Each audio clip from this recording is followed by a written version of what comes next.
Welcome to NBA Today. We start our show with breaking news. According to our Shams Charania, the New York Knicks, they have fired head coach Tom Thibodeau. Now, Tibbs, he helped the Knicks to reach their first Eastern Conference Finals in 25 years. He made the playoffs in 4 of his 5 years, and he led the team to consecutive 50-win seasons for the first time since the 1990s. Here alongside Andrea Carter, Shanae Ogumake. Shams is going to be joining us in just a moment, but this is so fresh. He was just on SportsCenter talking about this, so it's going to take him a minute to dial into our show. Shanae, we were talking about this just before we came on air. I'm a little bit surprised that the New York Knicks made this move. Are you? I am not so surprised because there is so much pressure now in New York now that we've seen what their potential is getting to the Eastern Conference Finals. But I also do feel for Coach Thibodeau because he tried his best, and we saw the evolution, right? This was a team that was predicated this year on offense, which his style is typically defensively. But when I look at the other teams in the NBA, the question is identity. Right. When you look at the Pacers, we know what their identity is with offense and pace and movement and assists. When you look at the Thunder, you know what their identity is, defense. And they've also grown players, matured into MVPs and all defensive types of guys. When you look at the New York Knicks, their identity, the first thing that comes to my mind is a player. Right. Jalen Brunson in the clutch.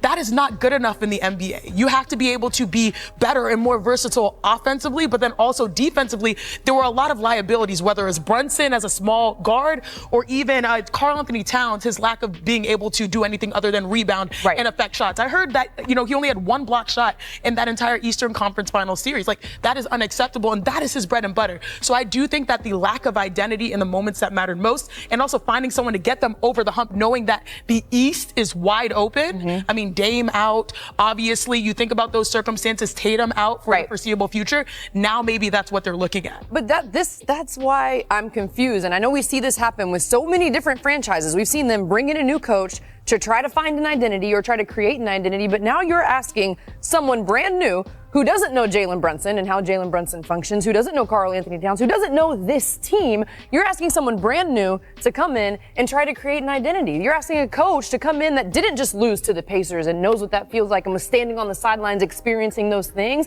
You're asking someone brand new to do it. It doesn't make sense to me. But what I will say is that the person coming in probably will have a lot of experience, because the only thing the knock on Coach Thibodeau was the fact that he has never been to an NBA Finals. You're probably going to look for a guy with NBA Finals experience, championship pedigree to try to get you over that hump that seems like he never was able to. Championship experience is great, but he doesn't have any experience with this group. Yeah. So either way, you're bringing in championship experience from the past with an entirely different group, and you're trying to match that to this new team. To me, it just doesn't make sense. It's so tough. In the New York Knicks statement that they just put out a couple of minutes ago, they underscore, that the reasoning that they are giving publicly here is we are singularly focused, they say, on winning a championship for our fans. And I think with the injury to Jason Tatum, a lot of teams have looked around at the Indiana Pacers and said, okay, if the Pacers can win this with a collective of very good players, a lot of teams in the Eastern Conference I'm hearing right now are looking around and saying, why not us? Why can't we kind of replicate that sort of recipe here? Our Kendrick Perkins is here as well. I know, Perk, that you have a reaction to this. Shanae, no. Tibbs didn't deserve to lose his damn job. We're not going to do this. And Malika, you remember our production call that we had after game 2? And you remember I they said, all blur together, Perk. We had a lot, but after game 2, when Karl Anthony Towns was benched, I told y'all on the production call, I said, if they lose this series, it may cause Tom Thibodeau to lose his job, because of the game 2 and the benching of Karl Anthony Towns, because of the relationship that Karl Anthony Towns have with Leon Rose and Worldwide West that goes all the way back to the Kentucky days. Here's my problem with the firing, What was Tom Thibodeau supposed to do? Karl Anthony Towns, he started off the series, bro. He put you in the pick and roll. He switched it. You were getting cooked in the switch. So he tried to make an adjustment, and he tried to challenge the guards to fight over the screens a little bit harder and put you in the drop coverage. You was getting cooked in that as well. You wasn't getting back in transition. Jalen Brunson, outside of game 5, 68% of the time, he was getting scored on. So I'm looking at it and I'm saying to myself, what was Tom Thibodeau supposed to do at that moment? When your two guys physically don't have it, They don't have it. They don't have the athleticism to keep up with the Pacers. Perk, what I'm trying to illustrate, this is something that you and I both know. Players are the last to go. And when you're in a situation where there's a lot of pressure, there's going to be decisions being made on tinkering around with the players. But we do know that before the blame goes to someone who you voted as all NBA in Karl Anthony Towns, players are typically the last to go. It's typically the coach. Or even, you see there's a lot of pressure even on the GM in this situation for going all in and getting Mikal Bridges. And Shanae, I'm glad you brought up that point because it leads me to this point. Look at the two teams that are in the championship right now that are playing for the NBA championship, right? The Indiana Pacers and the Oklahoma City Thunder. Both of those organizations are ran by not the players, but the general managers. That's the problem. See, when the players try to take control and try to dictate stuff, it usually don't go right. Like, those days are over when it comes down to players having say-so and picking who they want. Right. We're looking at the Phoenix situation right now. They fired 2 head coaches in the last 2 years. Championship head coaches. Perk, you seem real fired up about this. One thing that does make the New York Knicks a little bit of an interesting case study in all of this is they made an enormous trade right before the season. And bringing in Karl Anthony Towns is a huge, when we talked about trading offense for defense, that's what the New York Knicks did in a lot of ways, and that came to fruition. I know the odds had them second, third at getting out of the Eastern Conference before the season, but that's because people love New York. It doesn't necessarily reflect how most people in NBA circles thought of them. I think, Andrea, this is a successful season for New York, but again, now the landscape, people are looking around and seeing that the Eastern Conference, they believe, is wide open. Yeah, but that's the thing is the Knicks were already so close this season. They were so close, and Tom Thibodeau now could, if he wasn't just fired, could have a second season to figure out Karl Anthony Towns, to massage that relationship if there is something going on, to try and figure out that relationship. What is Tom Thibodeau known for?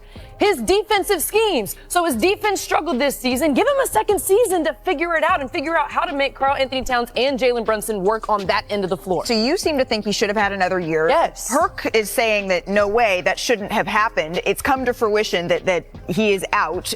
What should the Knicks be looking for in their next coach? This to me was an issue, a failure of personnel. And I think we're going to come back and look at the Knicks and saying, I believe it was 5 picks to get Bridges. Now you make a lot of assets to try to and everyone's under contract. When you're looking at OG, Cat, Brunson, their core, their starters, they are locked in. Exactly. And on paper, this is a team that does have a lot of potential. Like we look at OG Anunoby as someone who is an elite defender. The list goes on and on. There's chemistry there. There's synergy there from Nova in the past. But the issue is based off of Coach Tibbs' style, they built a team around offense. And I think that's why he was under the pressure cooker to see if he could meet his players whom he had no control of because they made those decisions. So Kendrick Perkins, what do they need? Who do they need? We've said experience, maybe someone who is offensively minded. I'm thinking about someone we just had on our set recently in maybe, I don't know, a Michael Malone. Perk, who are you looking at that would be the right voice? Because that's what the phrasing is from Leon Rose here. We need a different voice in our locker room. Who is that voice for New York?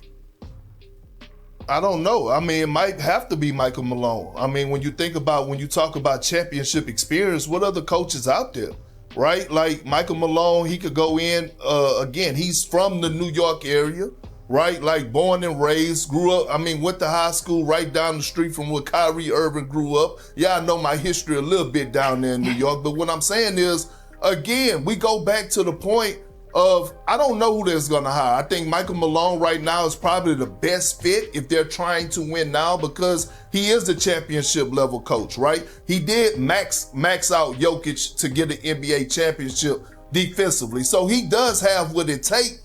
But I'm looking at OG Anunoby and I'm looking at a Mikal Bridges, and I'm sorry, Malik, I'm just going back to Shanae's point. Go ahead.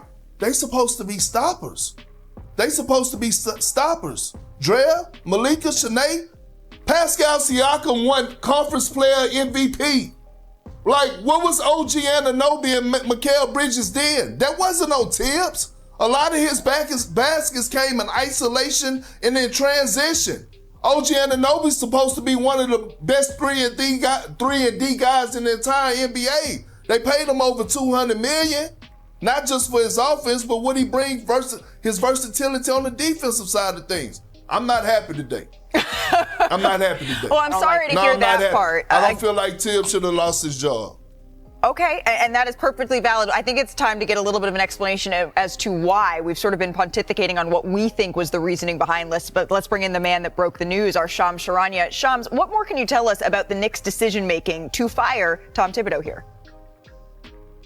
Like James Dolan, the Knicks owner, and Leon Rose, the team president, they believed today and landed on the conclusion today that this team needs a new voice to take the next step to try to win a championship. Clearly, they believed that Tom Thibodeau was not going to be the guy for them to win a championship. And that's been the goal. When you make acquisitions like Leon Rose has made over the last year and a half, OG Anunoby, Mikal Bridges, Karl-Anthony Towns, you already have Jalen Brunson, you have a payroll that's getting higher and higher. And if this is the iteration of the team you want to move forward with, they felt like clearly there was something that just was not going to work moving forward. And Tom Thibodeau, 4 of 5 years that he spent there, they were a playoff team.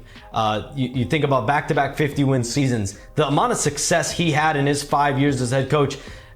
Pat Riley, who else can you really think about in that same tone when you think about the last 30, 40 years in Knicks history? He had a very successful run, but they feel like they need a new voice in New York that can allow this team to win a championship.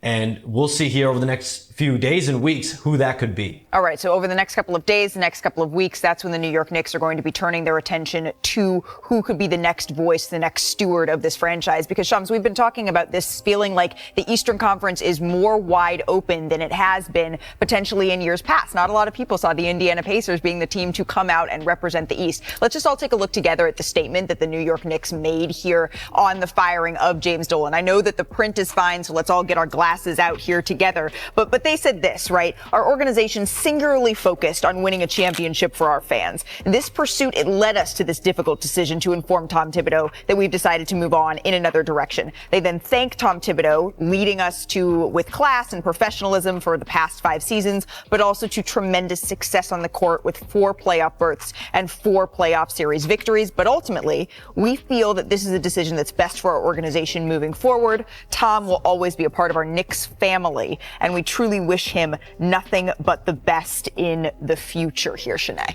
Look, I feel like it's hard to have it both ways because over the course of the regular season, we hear so many people, fans, people on this network lament the fact that they play their guys too much or they ride them too much, and then you don't have a bench that's developed, right? He adjusted that a little bit in the Pacers series. Yeah, exactly. But then these things have consequences when you fall short, and now you're looking at someone potentially having the blame for maybe not dealing with the players being ready in the moments that you need to, or the defender stepping up in these moments. So it's hard to weigh these things because these actions do have consequences, even though to me it feels unfair because he can only coach the players in front of him, and they have oscillated toward a different style, which is offense, even though his nature is defense. Well, my thing, though, is he did adjust using his bench more in the Pacers series, so why not give him an opportunity? But was it too late is the question. But too late is still an adjustment to make the adjustment earlier next season. Like, maybe that's something he could implement next season. Like, it should be added in that statement. We know that we only gave him 1 year with a brand new group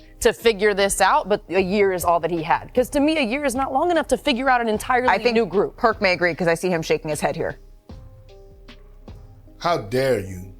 How dare you, if you're the Knicks, to blame Tom Thibodeau? How dare you? Like, we blaming Tom Thibodeau for that collapse that they had in game 1 when the guys on the floor took their foot off the gas when they blew a 20-point lead at home in the Eastern Conference Finals? Are we blaming Tibbs for that? Are we going to blame Jalen Brunson and Karl-Anthony Towns and the guys that contributed to the Pacers coming back and beating them in game 1? That's who we need to blame. See, it's hard, right? You have Rick Brunson that's on the bench, who's Jalen Brunson's dad, and I'm taking nothing from Rick Brunson. I love him to death, but I got to call it like it is. You have Jalen Brunson, who is dribbling the oxygen out of the damn basketball on the floor. The Knicks are getting their offense set with 15, 16 to go on the damn shot clock. No one else is getting involved. Karl-Anthony Towns ain't really touching the ball in the first quarter. But it's Tibbs' fault. I can't ride with that, y'all. Someone always falls on the sword, and it's unfortunately, we know this. It tends to be coaches. Our Bobby Marks just put on social media a really interesting quote from James Dolan.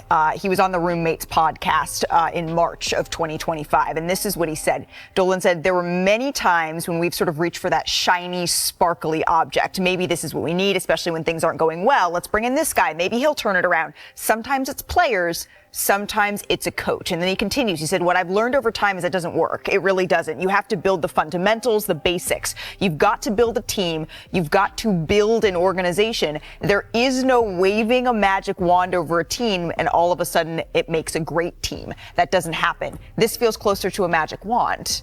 You got to practice what you preach, though. And it's the hardest thing to do. But what we've seen is that the pressure I have to go back to the circumstance. It feels like this is a circumstance where, again, right or wrong, teams are looking around right now and saying if the Pacers can do it, we can too. And the New York Knicks felt like they were this close. It was all in the 5 years that he coached. He led the Knicks to consecutive 50 or more win seasons for the first time since the 90s. And now we welcome in our Stephen A. Smith. Stephen A., there's a lot of folks on our set today who are pretty surprised and pretty upset, frankly, about this firing. What say you? They should feel that way. I'm upset about it too. I don't think this was fair to Tom Thibodeau at all. And I'm somebody that has been very critical of him in terms of his lack of use of his bench, not really prepping guys to really be able to contribute come playoff time, not going deep enough. As Kenny Smith articulated during the NBA playoffs, which I thought was the line of the year, Tibbs would have a hard time playing 9 dudes in a baseball game.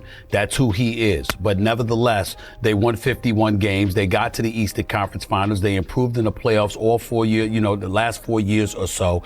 He has done an incredible job. And when you look at it from the standpoint of him being gone, it's like a scapegoat mentality. I think this is incredibly bad because guess what? You traded 5 picks to get Mikal Bridges. That wasn't on Tom Thibodeau. That was on Leon Rose. That's the name that we need to be talking about right now when a move like this is made. You traded 5 picks, 4 unprotected for Mikal Bridges. You traded Julius Randle and Dante DiVincenzo, okay, along with an additional first-round pick for Karl Anthony Towns. So that's 6 picks right there you gave away. At least 4 unprotected, arguably 5.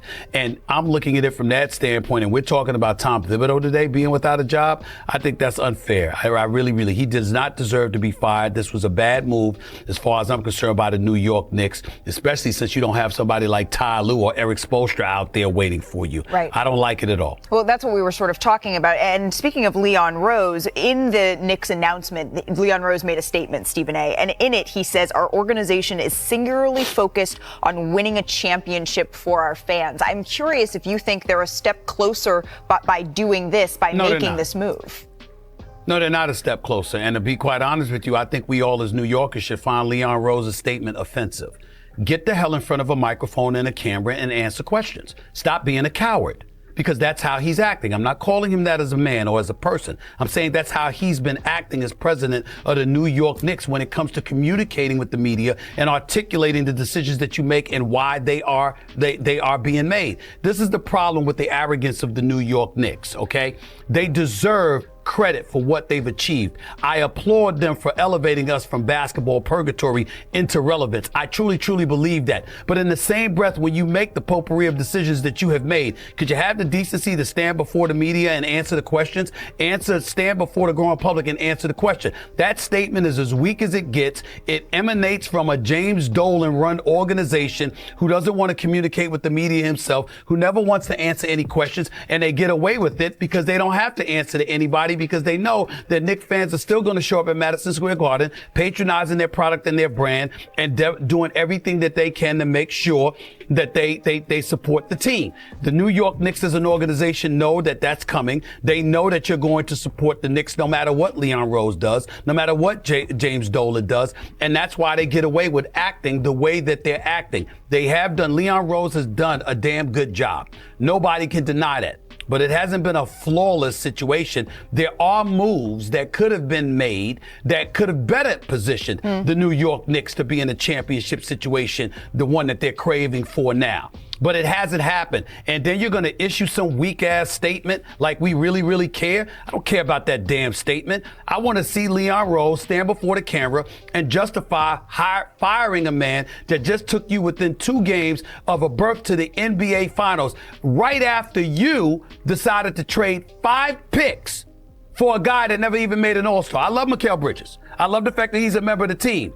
But the fact of the matter is that he has an up and down year. And when you look at a Luka Doncic being acquired for Anthony Davis at just one pick, when you look at some other moves that have been made and it didn't require those level of assets departing, and you give up 5 first-round picks, including 4 unprotected for Mikal Bridges, and that vastly contributes to compromising the vision and the aspirations that you have, stand before the media and answer them damn questions. But we can't expect Leon Rose to do that because since James Dolan has arrived, that's not something that he likes, and Leon Rose seems to fit right in. A matter of fact, one could legitimately argue that his willingness to avoid the media to answer these questions is is just as much of a big reason as to why he got the job as it is the job that he actually did, which has been a pretty damn good job. And without those explicit answers, Stephen A., that you're calling for, the only way that I'm making sense of this in my own head, and I'm wondering what you think of this, is that the Eastern Conference, people are looking around and saying, if the Pacers can do it, then we can too. And the New York Knicks felt like we were this close. So maybe if we make a little change, because we can't change our starting lineup that much, because we have so much invested in all of these players. That's the way that I'm making sense of this. What about you? I would hope that one of the other reasons this change is being made is because you got a superstar like Giannis Antetokounmpo that wants to come to New York, and he would have desired changes, and he might have articulated that. That's just wishful fantasy kind of thinking on my part. I have no evidence of that whatsoever. I'm just throwing that in the mix to coincide or piggyback off of what you just articulated. Of course, with the start lineup being what it is, there's very little movement that you can do. OG Anunoby, Josh Hart, all of these guys, Jalen Brunson, what he's getting paid, Mikal Bridges, you brought him here, we get that.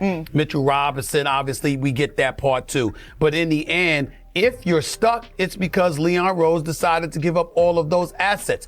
And maybe that's a good enough reason for you to go in a different direction from Tom Thibodeau, because we need a different kind of coach, a coach with a different style. Maybe the players articulated that, you know what, we want to hear a new voice as well because we're tired of playing for Tibbs. We don't know definitively whether or not that was the case, but I can tell you in my experience covering the NBA, that's definitely plausible. Still in all, Leon Rose needs to stand before the media and answer them damn questions for the public, because off against a somewhat of a surprise Pacers team that really rounded into form later in the season. But what's so cool about this finals is we're sure to get some new energy in the mix, right? For the first time in NBA history, there will be 7 different champions in a 7-year span. And the Indiana Pacers, they haven't won a championship since their ABA days. But on the flip side, Oklahoma City, they won 1 NBA title, but it was as the Seattle Supersonics. That was in 1979. This is the second NBA Finals all time. Both participants, Shanae, they are on a 40-year drought. So I love that we're going to get a city rewarded like that. Let's What go. is the matchup, though, that you're going to be watching? Sis, do this with me.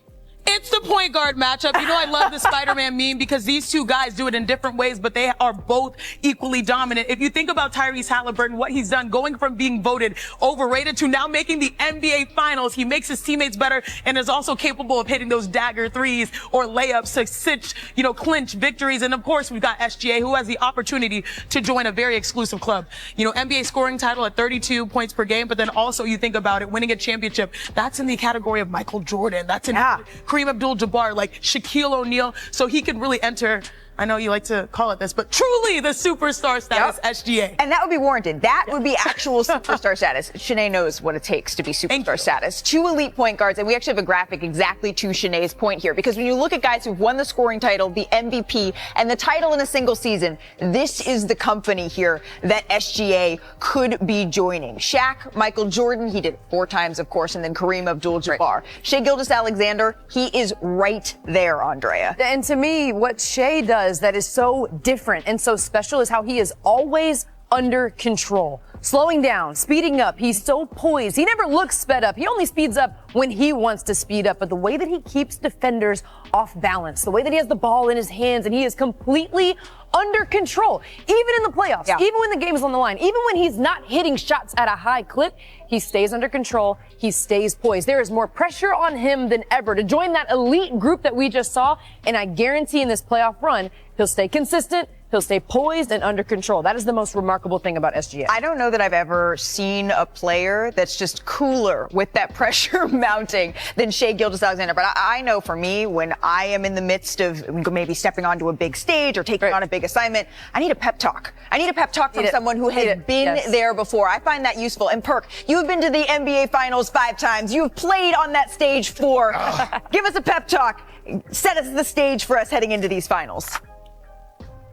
Here it is, Indiana, OKC, congratulations. You made it to the promised land. You made it to Disney World. But don't get mesmerized. Don't get mesmerized by Magic Mountain. Don't get mesmerized by the corn dogs and funnel cakes. Don't get mesmerized by the White Castle and the parade. Hey. Damn it, you're here to play basketball. Remember that. I know it's going to be a lot of media. I know the stage of the NBA Finals. You're the only 2 teams that's still playing. But it's still got to be one between the lines. And the team that doesn't get caught in being on this stage is the team that's going to come out victorious. So as you walk into that arena on Thursday night, remember, as all the cameras are on you watching your attire, you got to remember that you're here to play basketball and keep the main thing the main thing. Well, it's my challenge every time I'm on set with these two. I can't be caught watching, right? I can't be caught watching greatness. You have to just experience it, be in, read, and react. Shanae, when you're looking at these finals, what is it going to come down to? The team that will emerge number 1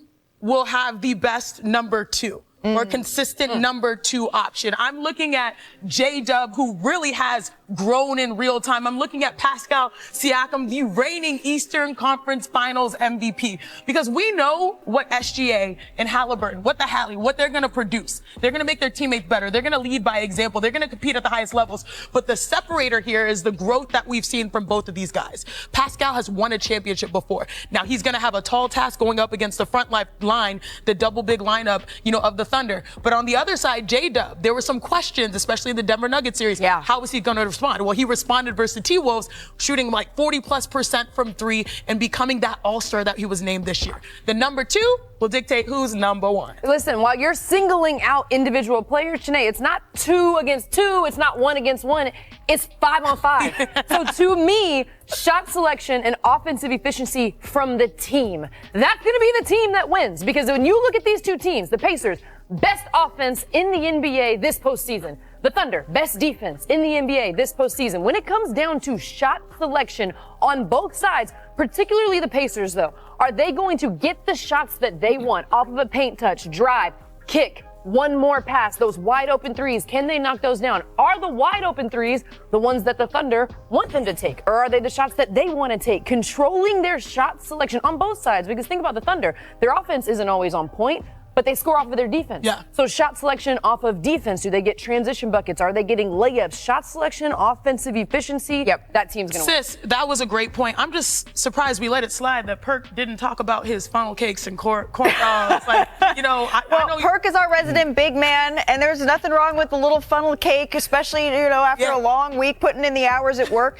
But one of the things, Perk, I know that you have your eye on another big man in this series. It's not just the funnel cake for you. Y'all ready for a fun fact? Here's a fun fact, right? The OKC Thunder, they beat the Pacers this series twice. They swept them 2-0. This season. Yeah. They didn't have Chet Holmgren. Yeah. You know the Oklahoma City Thunder did that without Chet Holmgren. Okay, that's number 1. So I'm looking at the guy in the middle for the Indiana Pacers and Miles Turner, who was dominated by Karl Anthony Towns in the Eastern Conference Finals. But he played well in the first 2 rounds. He led the postseason in blocked shots. They're going to need him now more than ever to be that rim protector, because here's why. The Oklahoma City Thunder don't live by the 3, die by the 3 type team. We talk about SGA and his ability to score, being the best perimeter player in the game. That's because he's able to get to the rack. Do we remember game 2 of the Minnesota series, the Western Conference Finals? The Thunder shot 9 for 33 from the 3-point line and still won that game in great fashion because their ability to get downhill and attack the paint Miles Turner is the biggest X factor if the Pacers stand a chance or even thinking about winning this series. Not to mention, I love any storyline where a guy hasn't played in the NBA, they played for a franchise for 10 years, and they haven't made the NBA Finals yet. They haven't been on the biggest stage. That extra motivation is always something that's cool to watch. These numbers, they may be extra motivation for the Pacers because they are the 700 favorites on ESPN Bet. That makes them the second largest perk favorites in the last 20 years, behind only the 2018 Finals. 2018 Finals, the Warriors, they were favored big over the Cavs, you remember, right? But we know anything can happen in the finals. There are clear advantages for both of these teams, Shanae. You know what time it is. It's time to go shot for shot. Big bro, fall back. My sister's here. We on the attack. This is the NBA Finals edition, and what I love is that we have a strength-on-strength matchup. I'm going to take the Pacers offense. Of course, Drea is going to take the Thunder defense. All right, let's get to it. First of all, when we talk about the Pacers, they can score whether it's a miss or a make. Right here, this is a miss, and look at how fast they go. Deuce McBride is chasing Halliburton. It puts Brunson in a blender, and he's easily able to spray. Again, this is a guy that is leading the postseason in assists, finding three-point shooters. That was a miss, but watch this. This is a make. You got to strap in your seatbelt because they go on the attack here. Again, OG Anunoby drives. Nice finish as a layup, but instead, they just start throwing football passes. This is tough. Brunson, again, playing safety, but here, no resistance because they move so well, especially in transition offensively. And there, again, is the Eastern Conference Finals MVP. How good is this offense? This offense is third best, according to offensive rating, since the play-by-play era. Look at their pace. Third in the NBA, second in the NBA right now when it comes to efficiency. So I am truly impressed with what the Pacers do with their engines. Right, the engine and the pace and the Pacers' pace, right? That's all you're talking about here. But what we have seen in the NBA playoffs and in the Minnesota series and all season long is when opponents' offenses play fast, the Thunder defense plays faster. What's your favorite team? Comment below, and if you liked the video, please leave a like. This really helps the channel grow and brings you even more content. Oh, and if you're not subscribed yet, what are you waiting for? Click the subscribe button and activate the bell to receive all notifications. With each game, we notice that the NBA is getting more competitive every day, and all the teams are looking for reinforcements to win the championship. And only here can you follow your favorite team daily with incredible content from different sources. Here on the channel, there are new videos every day with analysis, curiosities, and the best moments in basketball. That's it for today, folks. Thanks for following along. The NBA doesn't stop, and neither do we. Until the next video. NBA, the passion that connects us.